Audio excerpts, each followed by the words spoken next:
Okay, so when I was growing up, actually when I was growing up, I really wasn't that big into dolls. I never really knew what to do with them when I was a kid.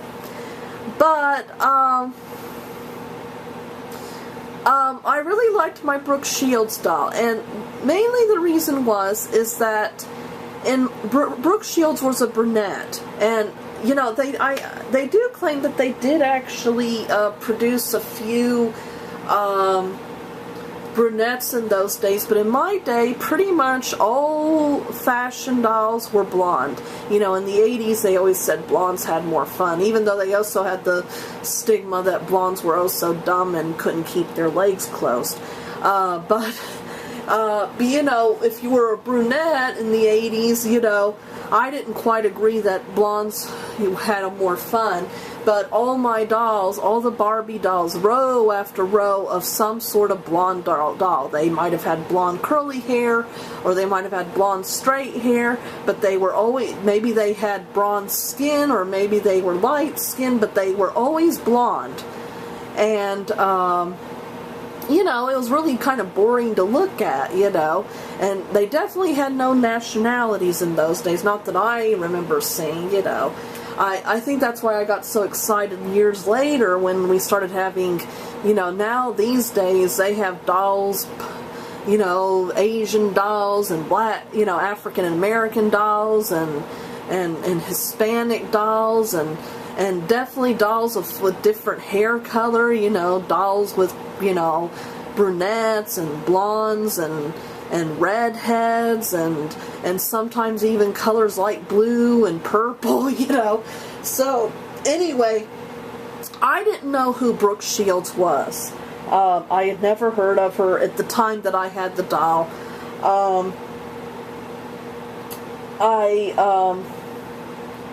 So I pretty much just liked the doll. I thought Brooke Shields was just the name of the doll. I didn't realize it was modeled after a real person. But I loved her because she was a brunette, and that was just such a great change. And actually, she just looked different from Barbies in general. You know, she had brown eyes instead of blue or green eyes, and her features were just, you know, different. So I just really, that was really what I really liked about her. And I loved the outfit she came in, which I'll show you in a second. But anyway, this is the outfit, the extra outfit that that you could buy. It's a riding habit.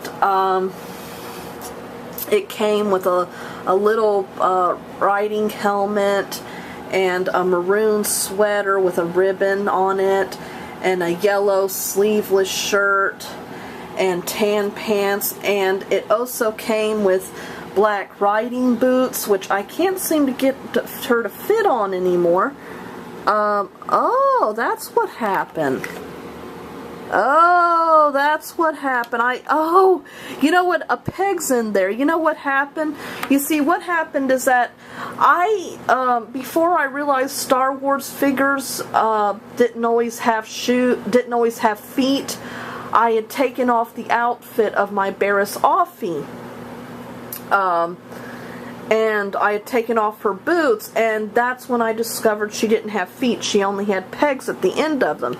So when Brooke came along, Barris actually could fit into her boots. So I allowed Barris to wear Brooke's boots, but apparently that's where Barris's peg went. It's went down in the boot, and now Brooke can't fit into her boots.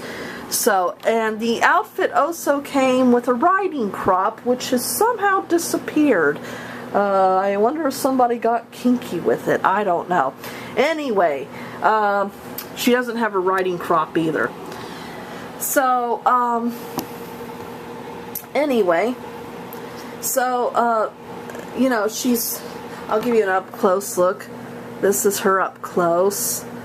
And I'll be undressing her in a minute. And this is the back of her. Her hair tends to get a little dry. I don't know whether that's her age or how it always was. I mean, pretty much a lot of times, you know, they mentioned that it could be washed and styled. Now, there was several things I liked about Brooke. The fact that you could wash her hair, because that was one, well, I mean, I think that's even true sometimes with dolls today. That was one terrible thing with me, with my dolls, you know, when I was a little girl, is that you could never you could never get their hair wet. That was a big no-no, because whenever you got their hair wet, it would just suddenly snarl horribly. And it was really inconvenient, because, like, for instance, when I was a kid, I had a Barbie swimming pool. And it got me into a lot of trouble, folks, let me tell you. Mainly, you know, parents were not, you know, they would buy you the Barbies, but they were not always good about buying you the accessories, all the clothes.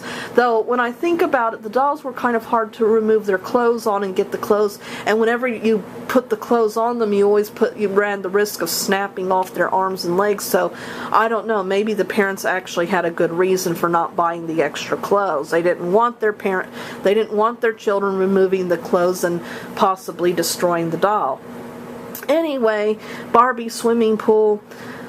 I had 12 Barbies in one swimsuit, you know, so, well, you know, they can't go swimming in their wedding dress now, can they? So, you know, one Barbie got to wear the swimsuit and the others had to swim naked. And, of course, I had one Ken doll, and, you know, if you've got one guy and 11 naked ladies in a pool together, things are going to happen. Now, of course, let me mention that I was 8 or 9 years old at the time, so my knowledge of what happens was pretty limited to just, you know, kissing and all that. But anyway, the neighbor got upset and called me a little perv, and I've been traumatized ever since now. Anyway, what was the story? Anyway, unfortunately, aside from ruining my reputation, my Barbie swimming pool was also responsible for ruining all my Barbie's hair, because I got the hair wet. You know, it's very hard if they have long hair to not get it wet. So, so all their hair got snarled. But Brooke, I don't remember Brooke's hair getting snarled, and apparently she had been built to be able to get her hair wet. So that was another thing I liked about Brooke. And so I'm going to change her outfit so you guys can see what she looks like. And I'm going to put her into her original outfit that I really loved so much. Brooke actually was pretty more articulated than a lot of dolls were. Her head could go side to side and even nod up and down. Arms, well, they can't go, you know, they can only go up and down like this. They couldn't go up and down this way, like flapping your arms like a chicken type of way, like a lot of dolls can now. You remember, this was 1982. For plastic, considering the plastic that she's from 1982, she's actually a very good quality plastic and has good details. A lot of times the plastic from 1982, they didn't always do such a great job.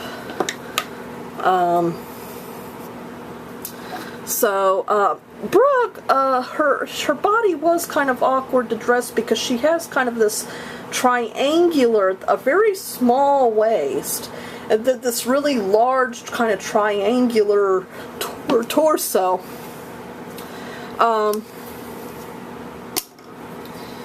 And so, and of course the discreet big white panties.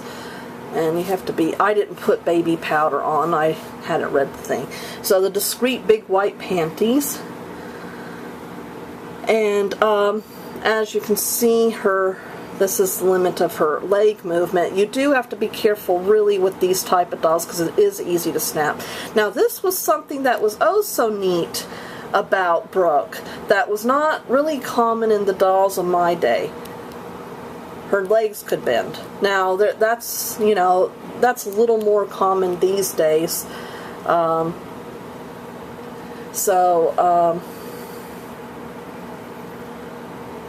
That's her up full. And now I'm going to show you, I love this sweater. It's so soft. And I'm going to put that over her head. I might have to take her off occasionally to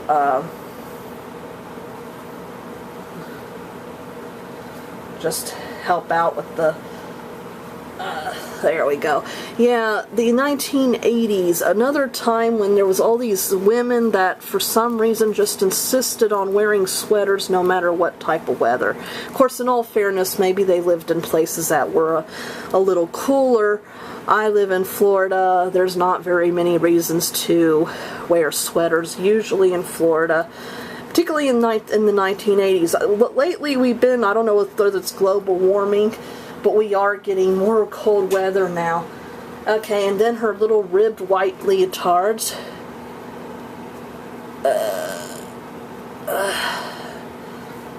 I might have to take her off camera for that.